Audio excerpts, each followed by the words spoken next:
Ex partner को वापस लाने के लिए आपको एफर्ट्स डालने चाहिए या फिर नहीं, ये बात क्लियर करना बहुत ही ज़्यादा ज़रूरी है।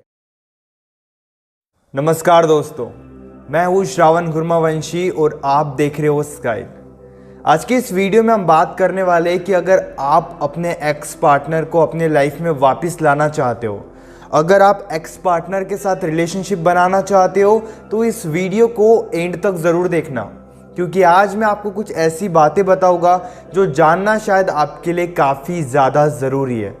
देखो क्या होता है ना, ब्रेकअप के कुछ टाइम के बाद हमें रियलाइज़ होता है कि हमें उस इंसान के लाइफ में वापस जाना है, हमें उस इंसान के साथ अगेन एक रिलेशनशिप बिल्ड करना है।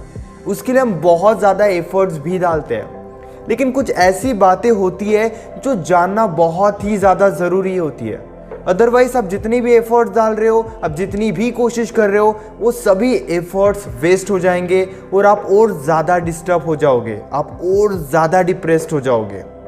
देखो, सबसे पहले एक बात जान लो कि अगर आपका एक्स पार्टनर उनके लाइफ में कंप्लीटली स्टेबल है, मान लो आपके एक्स पार्टनर की शादी हो गई है या फिर वो किसी और के साथ रिलेशनशिप में है, किसी और के साथ वो रिलेशनशिप में है, किसी और के साथ टाइम स्पेंड कर रहे हैं, उनकी शादी हो गई है और वो आपको कंप्लीटली भूल चुके हैं, कंप्लीटली उन्होंने आपको अपने लाइफ से निकाल दिया था तभी जब आपका ब्रेकअप हो गया था।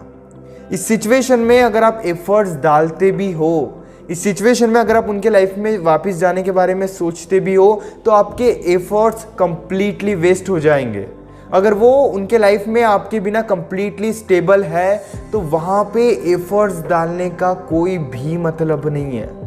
अगर उस इंसान ने आपको छोड़ दिया था या फिर आपने उस इंसान को छोड़ दिया था, जो भी पास्ट में आपके साथ हुआ था, लेकिन आज उनके लाइफ में एक ऐसी सिचुएशन है कि वो आपके बिना भी खुश है, अपने जो भी वो लाइफ है उनकी, और वहाँ पे भी वो खुश है।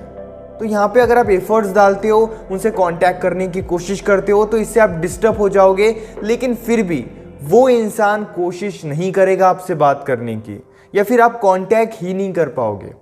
तो सबसे पहली सिचुएशन तो ये है कि अगर वो अपने लाइफ में शादीशुदा है या फिर वो किसी और के साथ रिलेशनशिप में है, तो बेटर यही होगा कि इस सिचुएशन में आप एफर्ट्स मत डालो। इस सिचुएशन में आपने ऑलरेडी खुद को कंट्रोल करके तो रखा है, बेटर यही होगा कि आप और खुद को कंट्रोल करो, ना कि उस इंसान के लाइफ में खुद को इन्वॉल्व करो। लेकिन अगर सिचुएशन ऐसी है कि उस इंसान से कभी कभी आपका कांटेक्ट हो जाता है, उस इंसान से कभी कभी आपकी बातचीत हो जाती है, उस इंसान के कांटेक्ट में आप अभी भी हो या फिर किसी तरीके से आपकी बातचीत हो जाती है, तो उस सिचुएशन में क्या करना चाहिए? देखो, सबसे पहले एक बात को समझो। अगर वो इंसान आपके कांटेक्ट में है, मान लो 15 दिन में एक बार बात होती है, 1 महीने में एक बार बात होती है, या चाहो तो आप आज भी उनसे बात कर सकते हो, तो बेटर यही होगा कि यहाँ पर आप एफर्ट्स डालने के बारे में सोच सकते हो। एफर्ट्स किस टाइप से आपको डालने हैं? सबसे पहले एक बात को समझो, डायरेक्टली रिलेशनशिप बिल्ड करने के बारे में मत सोचो। सबसे पहले ये देखो कि उस इंसान के थॉट्स क्या है आपको लेकर। क्या वो इंसान अभी भी आपको हेट कर रहा है या फिर वो इंसान आपके साथ रिलेशनशिप बिल्ड ही नहीं करना चाहता? सबसे पहले ये जानने की कोशिश करो कि वो इंसान क्या चाहता है। अगर आप पहले से ही क्लियर हो कि नहीं, मुझे तो बस रिलेशनशिप में आना है, मुझे तो बस उस इंसान से बात करनी है, मुझे तो बस उस इंसान को अपनी फीलिंग बतानी है, तो इससे कुछ नहीं होगा, आप डिस्टर्ब हो जाओगे। बेटर यही होगा कि उनके लाइफ में खुद को इन्वॉल्व करने के बाद, आपको किसी के भी थ्रू पता चल रहा है या फिर अगर आपकी उनसे बात भी हो जाती है, तो सबसे पहले ओपन माइंडसेट के साथ ये जानने की कोशिश करो कि वो आपके बारे में क्या सोचते हैं। क्या वो आपको अभी भी हेट कर रहे हैं या वो आपसे अभी भी दूर जाना चाहते हैं? सबसे पहले जानने पर पूरा फोकस करो, ना कि इस बात पर कि आप क्या चाहते हो, क्योंकि ऑफ कोर्स आप तो रिलेशनशिप बिल्ड करना चाहते हो, लेकिन ये भी जानना ज़रूरी है कि वो इंसान आपके बारे में आज की डेट में क्या सोच रहा है, वो इंसान के थॉट्स क्या है आज की डेट में आपको लेकर। पास्ट में जो भी था, पास्ट में हेट था, लव था, जो भी था उसे पास्ट में ही रहने दो, प्रेजेंट में जानने की कोशिश करो। सबसे पहले आपको इसी बात पर फोकस करना है कि अगर वो इंसान अपने लाइफ में कंप्लीटली स्टेबल है तो उनके लाइफ में इन्वॉल्व करने का, एफर्ट्स डालने का कोई भी मतलब नहीं है। लेकिन कभी कभी उस इंसान की आपसे बात हो जाती है या फिर आप उस इंसान से बात करते हो, आप एक दूसरे के किसी ना किसी तरीके से कांटेक्ट में हो, या फिर आप चाहो तो आज की डेट में भी उस इंसान को आप कांटेक्ट कर सकते हो।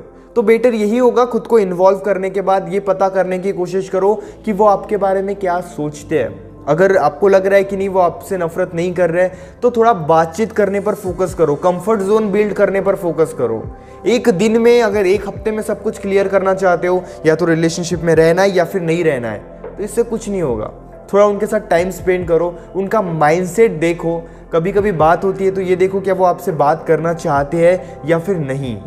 क्योंकि अगर आप पहले से ही अपना माइंडसेट बना के रखोगे कि नहीं मुझे इस इंसान के साथ रिलेशनशिप में आना ही आना है, तो आप डिस्टर्ब हो जाओगे, आप डिप्रेस्ड हो जाओगे। उस इंसान को कोई फर्क नहीं पड़ेगा। अगर उन्होंने कंप्लीटली खुद को यहाँ से निकाल दिया है तो उस इंसान को कोई भी फर्क नहीं पड़ेगा। लेकिन अगर आप उस इंसान के कांटेक्ट में हो तो पहले कांटेक्ट को बढ़ाने पर फोकस करो। बातचीत कैसे हो सकती है इस बात पर थोड़ा फोकस करो। उसके बाद एक डिसीजन लो कि आपको एफर्ट्स डालने चाहिए या फिर नहीं। रिलेशनशिप के बारे में तो पहले सोचो ही मत, पहले यही क्लियर कर लो कि आपको एफर्ट्स डालने चाहिए या नहीं। अगर ये बात आप क्लियर नहीं करोगे तो काफ़ी ज़्यादा पॉसिबिलिटीज़ है आप और ज़्यादा डिस्टर्ब हो जाओगे और ज़्यादा आप डिप्रेस्ड हो जाओगे। तो इस बात को अपने माइंड में अच्छे से रख लो। Hope guys you understand what I want to say. अगर आप पर्सनली मुझसे फ़ोन कॉल पर बात करना चाहते हो तो पेड कंसल्टेशन के लिए आप मुझे इंस्टाग्राम पर या फिर व्हाट्सएप पर मैसेज कर सकते हो। इसी तरह के और भी अमेजिंग वीडियोज़ देखने के लिए चैनल को ज़रूर सब्सक्राइब करना।